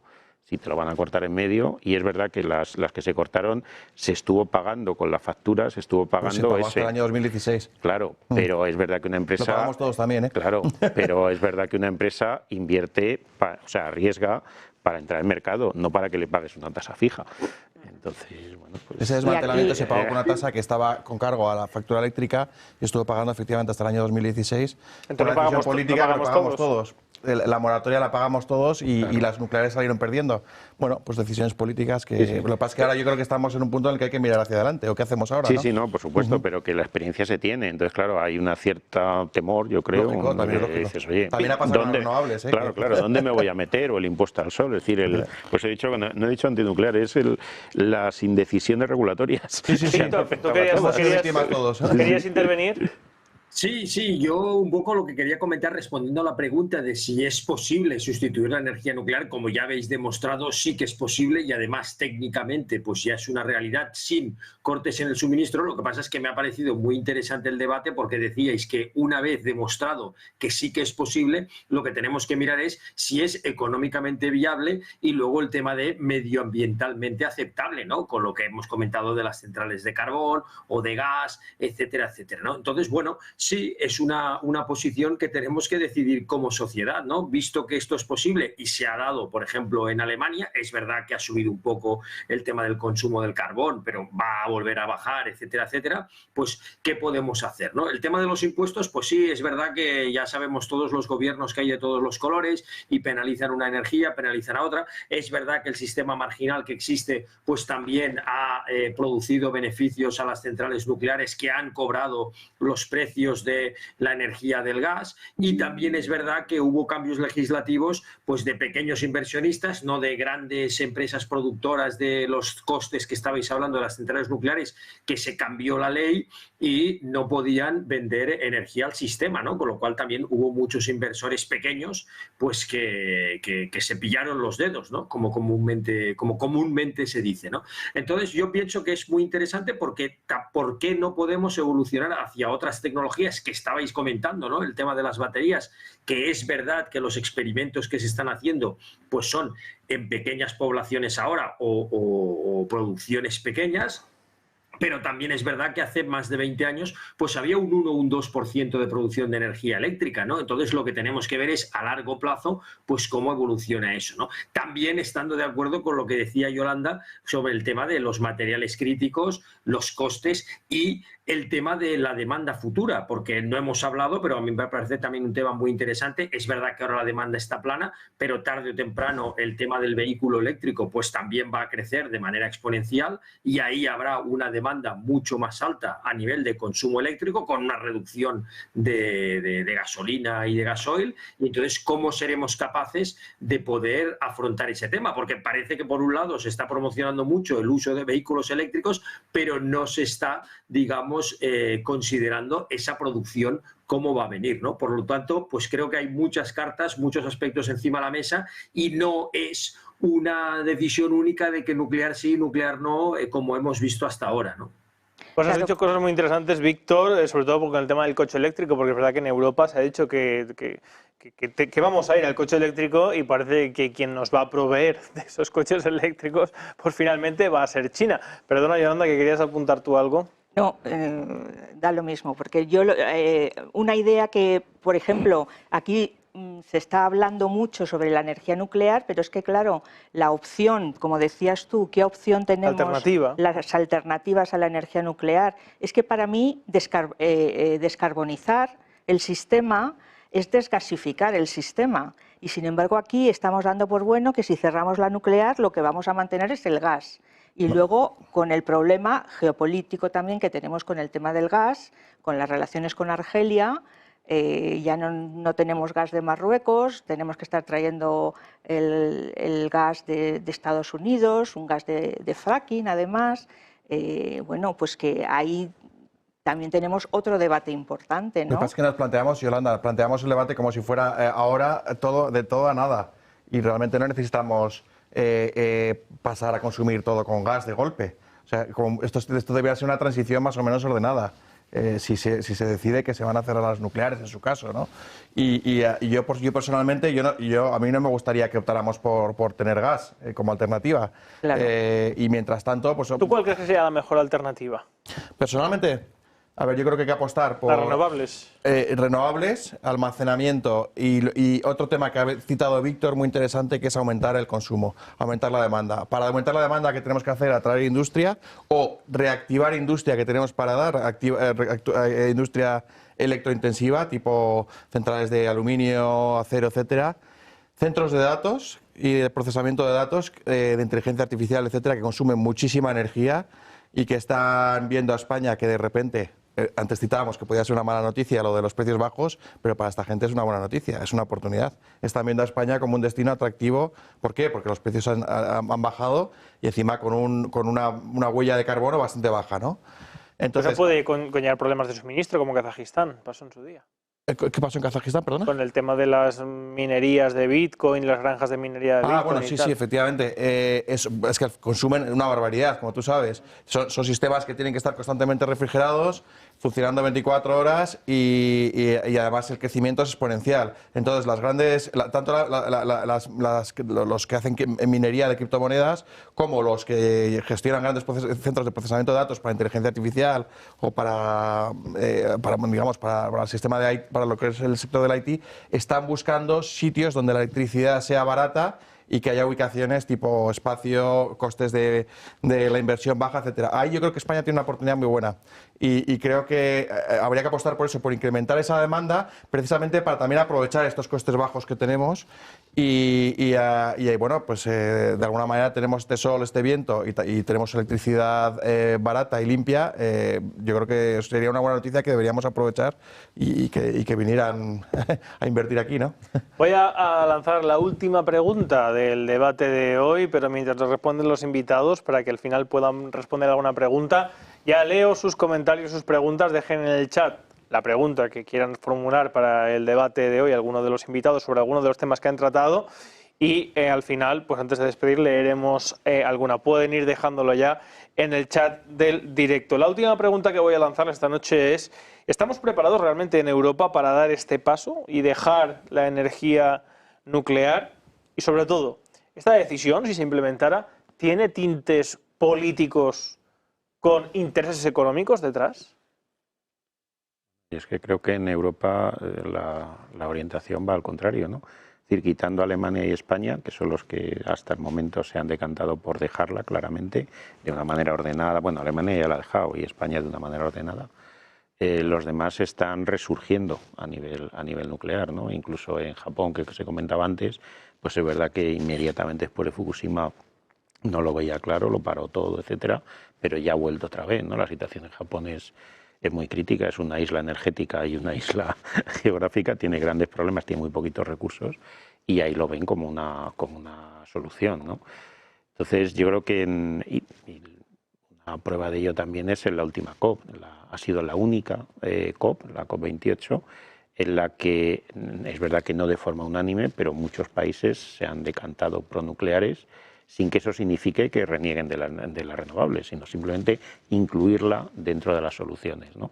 Estoy totalmente de acuerdo con lo que decía Alejandro antes de aumentar la demanda y de hecho fíjate que los Google y centros de proceso de datos, entre las distintas soluciones que buscan también es nuclear, es decir, son de los más interesados en SMRs para cuando sea posible y como algo que les da energía constante, estable y de manera intensiva, ¿no? Yo también opino como él, o sea, yo creo que en Europa, al contrario, los que somos isla somos nosotros y que muchos países se están planteando ahora con el tema de los SMR y mi opinión es que para ir hacia una descarbonización y tener un sistema, un mix energético lo más limpio posible y lo más descarbonizado posible, tenemos que mantener, al menos mantener la energía nuclear. Que, desde luego, mi propuesta sería aumentar a un tercio del mix energético español y el resto con renovables. Esa sería mi mix. ¿Pero vosotros creéis que la decisión que ha tomado España es más política que digamos, desde un punto de vista asesorada por técnicos y tal, que es una cuestión ideológica? Sí. Totalmente ideológica, y además yo creo que a la población un poco se la ha llevado hacia bueno, pues decir que todo tenía que ser antinuclear y todo pro-renovable, sin dar el contra, ¿no?, que es que vamos a ir hacia un sistema más caro. Entonces, claro, las subidas porque esto obviamente va a tener un coste, ¿no? Es un poco lo que decíamos. O sea, vosotros consideráis que el abandonar el nuclear sí o sí va a suponer un mayor desembolso al contribuyente a la hora de consumir energía. Pues la energía, sí, pero bueno, la transición energética va a ser cara, hagamos lo que hagamos. Claro. O sea, eso no lo tenemos que tener claro. De las diferentes soluciones que hay, ninguna va a ser tremendamente barata, porque es verdad que lo que decía antes del LCOE, ¿no? Las renovables son muy baratas, pero si las analizas en sí mismas y empiezas a añadir todo lo que llevan asociado, empiezas a incrementar costes. Entonces nos tenemos que quitar de la cabeza que la transición energética va a bajar los precios. Eso no es así. Van a subir. Otra cosa es que, oye, tenemos que tomar esa decisión porque no podemos seguir como estamos. Entonces debemos ser conscientes de que eso va a subir, pero bueno, estamos dispuestos a pagarlo o queremos pagarlo porque queremos vivir, queremos resolver el problema del calentamiento global y eso nos va a costar. Bueno, pues ya está. Habrá que intentar buscar. O sea, al final esto es lo que se habla del trilema o del trinomio energético, ¿no? Que no es solo la sostenibilidad, sino que hay que unirle la asequibilidad, es decir, el tema económico, y la seguridad en el suministro. Entonces, juegan esas tres puntas, no nos podemos quedar solo con una. ¿Qué intereses habría detrás para adoptar una decisión como la desnuclearización con fines ideológicos que habéis dicho? Bueno, y es que veo que no se dan argumentos. O sea, pregunto. El debate que estamos teniendo aquí yo no lo veo en la sociedad. Entonces, bueno, pues quizá por eso es importante e interesante tenerlo. Es cierto que en España, bueno, la izquierda, el gobierno del PSOE durante buena parte de su gobierno ha optado por el abandono nuclear. En su día hicieron la moratoria y ha entrado dentro de su programa electoral. Es cierto que es una decisión política. También creo que hoy en día se está juntando con que está cambiando el panorama y está pasando de ser una decisión política a ser también una decisión económica. Es mi opinión. Y bueno, añadiendo a esto, también quería decir que no estoy de acuerdo con ellos en el sentido de que sí que creo que la transición energética trae una oportunidad para abaratar costos en buena parte de la sociedad. De hecho, es que yo he trabajado buena parte de mi vida con renovables y he visto en 20 años una transición increíble de unas tecnologías que eran caras, a día de hoy son las más baratas que existen a nivel mundial y están abaratando costes en muchos países. Víctor. Yo lo que pienso es que es imposible, ¿no?, separar el debate técnico o energético del debate político, pero no solo aquí, sino en ningún país, ¿no? Y es verdad que somos un poco isla con Alemania y España. Es verdad que otros países son muy partidarios de la energía nuclear, pero porque tienen intereses detrás, ¿no? Como Francia a nivel de tecnología, a nivel de las centrales, a nivel de lo que exportan, de generadores, etcétera. Entonces, claro, eso a ellos también les interesa, ¿no? Entonces, ya no es solo el debate energético, sino, como comentaba muy bien José Ignacio, el debate energético, el debate medioambiental y el debate económico, ¿no? Entonces, bueno, yo pienso que a corto plazo no se va a poder prescindir de la energía nuclear. El pool que hablábamos del 20%, pues no se puede suprimir de la noche a la mañana sin un encarecimiento considerable de la energía, con lo cual a eso tampoco estamos dispuestos. Entonces, pues bueno, preferimos seguir con ese pool energético. Lo que sí que yo estoy un poco también en la línea de Alejandro de ver qué posibilidades nos ofrece la tecnología en el futuro, más que nada por los problemas que estamos viendo, ¿no? Del almacenamiento, de los residuos, de la seguridad, etcétera, pues que está ahí, sigue estando ahí, y si alguien no puede demostrarlo a ciencia cierta que se puede superar, pues es algo que tenemos que asumir como sociedad, ¿no? Entonces, pues es bastante complejo, obviamente, no lo vamos a solucionar de hoy para mañana, pero sí que estamos viendo los mejores aspectos posibles, ¿no? Hay un par de preguntas ya de la audiencia que voy a hacerles antes de concluir el debate de hoy. Andrés pregunta, ¿y si el problema del clima no es por el carbono, sino por el vapor de agua? Las nucleares estarían contaminando decenas de veces más que las térmicas. A ver, supongo que se refiere a... Bueno, el vapor de agua es un gas de efecto invernadero también, igual que el CO2. Me imagino que quiere hacer alusión a las torres de enfriamiento que emiten esas nubes de vapor, que también emiten las térmicas. No veo la pregunta, la verdad.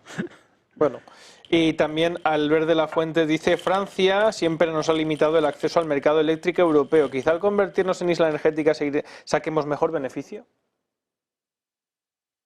Hay gente que defiende esa teoría y de hecho, bueno, parece que a Francia no le interesa que inundemos su mercado con mucha energía barata, que ahora mismo tenemos mucho, entonces tenemos unas conexiones limitadas con Francia. La conexión es limitada, con lo cual podemos verter hasta 4 o 5 gigavatios cuando tenemos exceso de generación, pero eso no les afecta demasiado.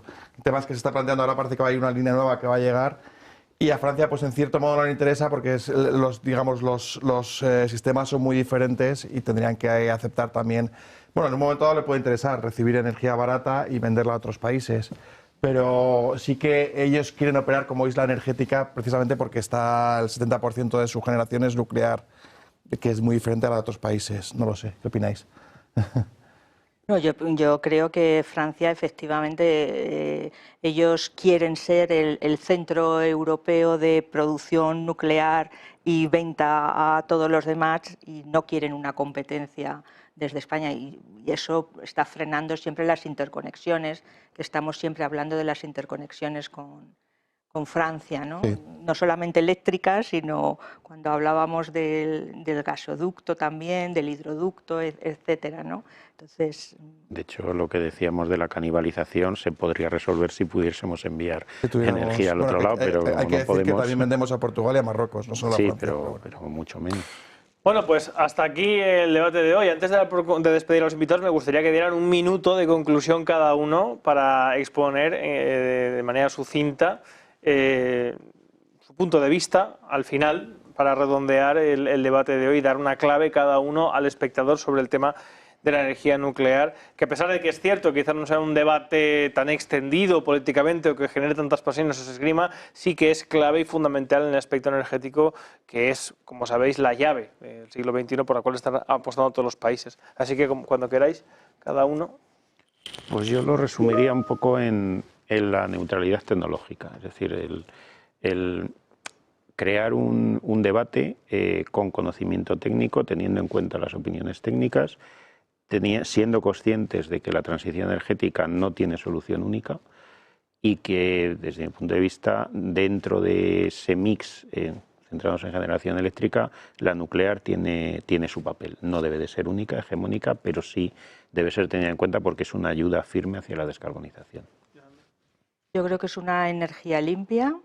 Hemos hablado, y a mí me preocupa mucho el tema de las materias primas críticas, y yo creo que hay que ir hacia sistemas sostenibles, pero diversos, es decir, mezclando sistemas que utilicen más materias primas críticas, pero con otros que no sean tan intensivos en materias primas críticas, porque podemos llegar a una primera generación de acumulación, por ejemplo, de baterías, pero luego el recambio, a lo mejor no vamos a tener suficientes materiales críticos como para hacer esa transición sostenible. Y yo creo que la nuclear ahí es una carta, un as bajo la manga. Alejandro.